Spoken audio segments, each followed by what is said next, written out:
forgot who you're watching. You're watching Real Hope with W.L. Laney. My guests today are Mike Wilson and Dr. Mike Merrill. Mike, welcome to the program. It's good for us to be here. Both of us are named Mike. I'm East Coast Mike, and the other guy there is West Coast Mike. Yep. Okay, so we're gonna talk about why do people act that way, and what can I do about it. So that's the first question. Why do people act that way?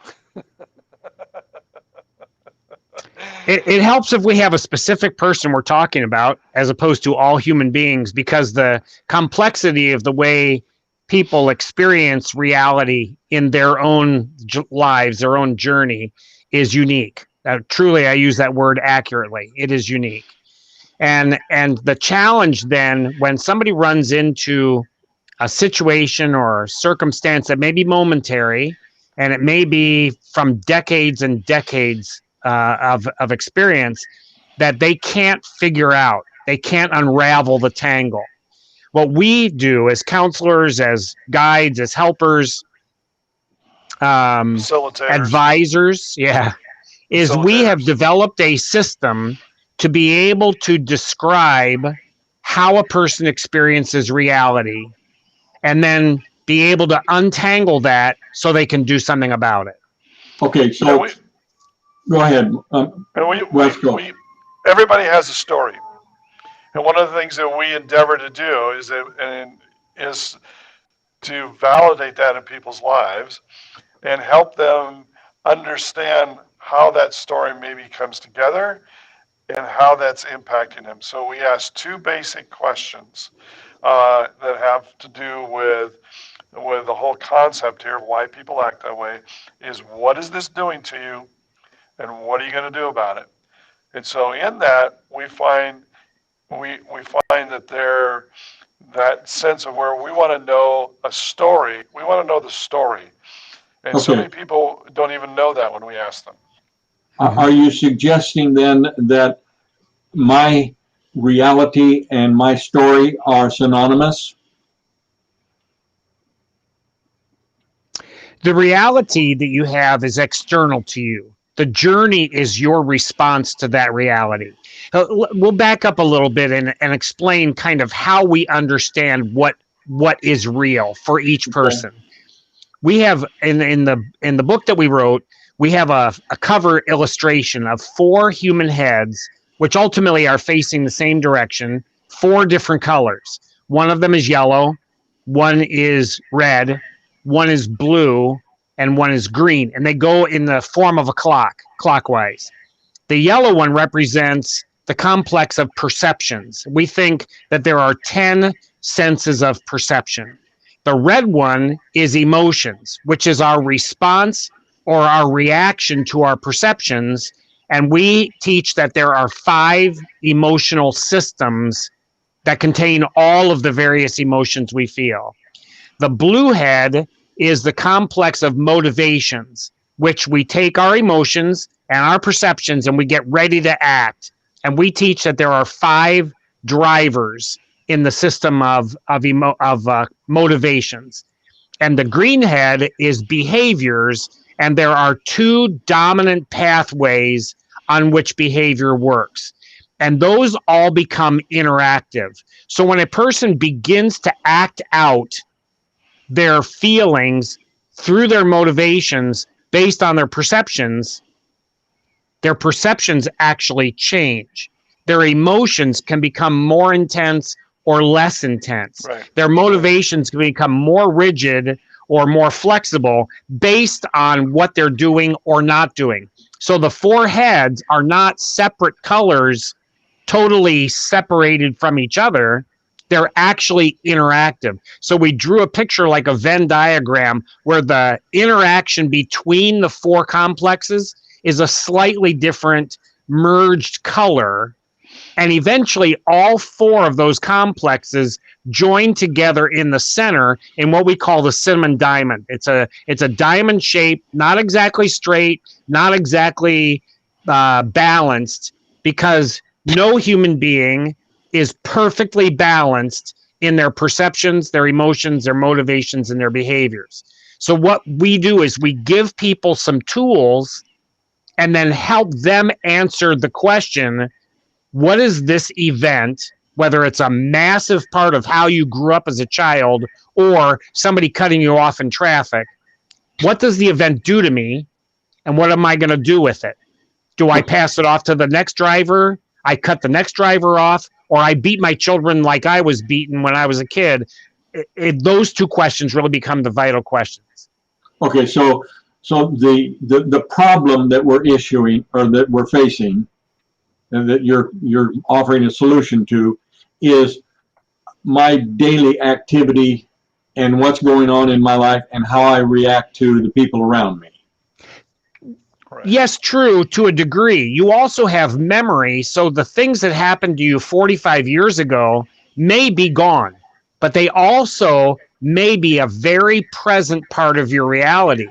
So that if you had an employer that very unfairly fired you, embarrassing you in front of your colleagues, that word got out to your community that you were a wuss, you were nothing, you were insulted, you didn't stand up for yourself, and you're actually no good at anything. That could have happened 45 years ago. When you encounter a power authority, you may have the same emotional reaction that you did to the boss that fired you 45 years ago. Now, you might have been fired 45 years ago, didn't really mean anything to you, didn't like the job anyway, the guy's a jerk, and you went right on. So it never occurs to you, even though the same exact event happened to two different people, for one, it is a present part of their reality.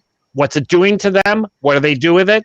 Very different from another person for whom that has no play in their reality, and it has no impact on their life. So it is momentary, but the moment we're experiencing now is the sum total of everything we've ever lived. The question is, what's it doing to me, and what am I doing with it? Okay, and so what is your goal? What are you going to? How are you going to fix me? I'm not. I'm going to give you some tools.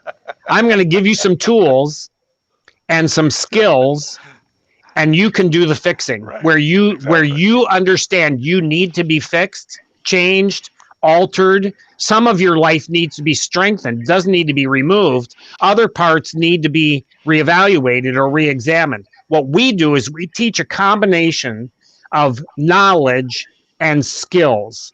Those two aspects are essential in helping a person grip their own reality, get a grasp on it, be able to handle it and hold it, and then do something about it. If they wait for me to do it, that means I have all the authority and power in their lives, and they're exactly the same fix that they were in before they started having me as their counselor. It's the old adage of what we use is that you've heard many times in your life is that what do? Do you teach somebody to fish, or you just give them a fish? And Mike and I, in our professional careers, we've always lived this way, is that it doesn't do us or them or anyone any good for us to be the holder of the fix. We want them to know how to fish so that they can keep doing that their whole life. And a large part of what we do is to help the dots in all. Okay, you're fading out on us, Mike. Mike Merrill, are you hearing? Yes, what Mike is saying is that we connect the dots for people. So sometimes it just looks like a mass of stars in the sky, no patterns whatsoever. What we know how to do is find the constellations and then be able to say to people, look at this one part to this part to this part, and we're going to connect those dots. And what we do, sometimes it's knowledge. They don't actually have an understanding in their minds. There's no structure that they can deal with to get their mind wrapped around something. But the other part is skill, being able to say, what do I do with this? I could give you a set of screwdrivers, And you've seen a flathead before, and you've seen a Phillips head before, but one of these star things that have to do with 4, 5, 6, 9, 12, 17 points, say to yourself, I have no idea how to use that. I mean, what do I do with that thing?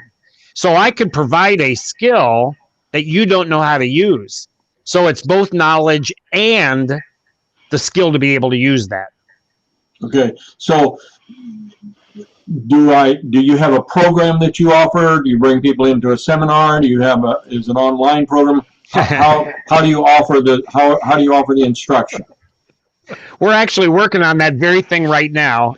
We wrote the book about a year ago. We've been teaching this for 15 years, 10 to 15 years in seminars. Whenever we're asked to teach, we were leaders in a denominational youth program for almost 20 years. And so we developed these concepts there. We trained staff, we trained kids, we trained parents all across the country. And as time went by, the response we were getting from people over and over and over is, man, I needed to hear that, and you guys need to write a book. Okay. So we did that. Now we have a podcast called Gripping Reality. It's on YouTube. People can find it. They can listen to all the concepts that we have. We're regularly doing that. We go out and do seminars. We teach at colleges. We do business. We do parenting. We do churches. We do one-on-one consulting. We do all things. And we're developing some courses right now that people will be able to sign up for. But for at this point, when we come out and teach, it's a paid seminar. And when they go to Gripping Reality, that's accessible for free. Okay, so basically what you're both doing is sitting at home with your feet up, watching TV and eating bonbons. Yeah, sure. I don't like bonbons that get stuck in my teeth, but other than that, yeah. Okay, Mike West Coast. The bottom line. Well, the bottom line is that with COVID, we're pretty locked in right now, so we're not doing much in person. I think one of the things that's critical for people to understand is, we're talking in the context of today with you, is that our goal with folks is that we want to be able to help you sort out some things that, not from a clinical standpoint, we are not psychologists or sociologists. We're not coming at this from an academic standpoint. We're coming from this from years and years and years of interactions and working with young, old, everything in between. It's been our experience. We've both pastoral counselors. We have lots of professional kinds of experience of different venues. We want to help people bring real hope to them from the standpoint that they continually get so frustrated and can't figure out why certain things keep coming, why they keep responding the same way. Why is it I only have like 4 different words that express what we would call, empowerment? Why is it I just can't seem to get these things connect together and make sense for me? So our goal for people is, as they struggle, to give wholeness and a sense of where they have health, to be able to continue to build their lives, if you will. The hard part about we have seen with so many folks is really we're all about clinical stuff. People we're good. Therapy, great. Understand that. But the vast majority of people are never going to access that because they really are not at that level where they need that. They need to understand just basically how to navigate life. They've never been given those tools. They don't have the language to be able to develop those tools. A huge part of what we do is we help people develop language that makes sense. so that they can start connecting what their perceptions are doing to their emotions interacting with their perceptions, interacting with their motivations, interacting with the outcomes of the behavior, that all four of those have power within each other, come together in that center. Our whole goal is to help hope in that, you know what, you can get here. You don't have to live this way your whole life. Now the question is, are you going to receive being accountable for what is going on in your life? Because you can't grip your reality if you're not accountable actions in your to grow and to move.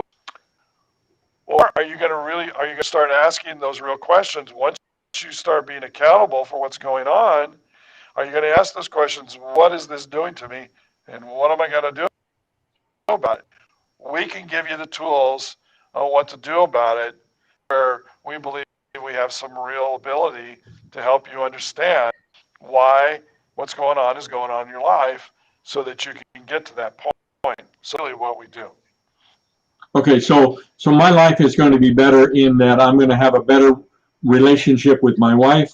I'm going to respond better with my children. I'm going to give them a better father. Am I going to be a better employee on my job or a better boss if I'm running my own business? Are those the kind of practical things that will happen? If you're interested in improving your relationship with your wife, we will be able to find out why it is not as good as it could be and to give you the skills to be able to improve that.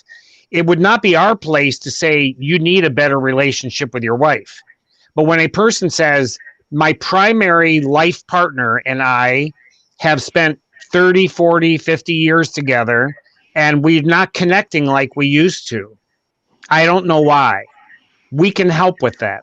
One of the interesting expressions that you used earlier on in our conversation here, I want to go back to because language to us is important. You had said, what problem are you going to fix? Exactly. I never use the word problem. I do not use that word. That to me is a vulgar word that is equal to a swear word. Okay, We have a well, whole bunch of those. I apologize for swearing at you. No. I use the word opportunity. When we have a situation that has come up in our lives that we don't know how to wrap our mind around or deal with, we can see it as a problem. A problem now becomes an end wall, a street with no outlet, that there is a failure, there is an end point. If it's an opportunity, the very same situation is an opportunity. Now I can begin to muster my resources. I can call in some consultants. I can bring some co-workers together. I can sit down and analyze. I can figure out the factors and learn, do I go under it? Do I go over it? Do I go around it? Do I find a different way? I raised 4 children. When my kids were young, I wanted them to be able to see as much of the United States as I could give them experiences to do. National parks, KOA camping, hotels, everything. We went all over. We've been to 49 states in the United States. I'm just missing Hawaii at this point. So as we traveled, obviously you're in a van or a vehicle or an RV and you're driving along and the road is out for construction. A bridge went down in Montana.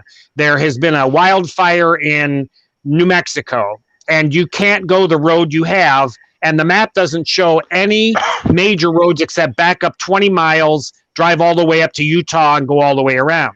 So we began to explore. Instead of saying we have hit a detour that has stopped us, we say we found an opportunity for a part of our vacation we didn't know that we were going to run into.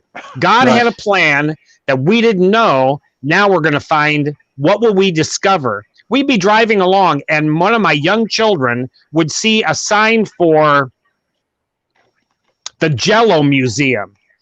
And they would say, I love Jell-O. It happens to be in Leroy, New York, near where I live. Let's stop at the Jell-O Museum and see. We're going, who wants to stop at the Jell-O Museum?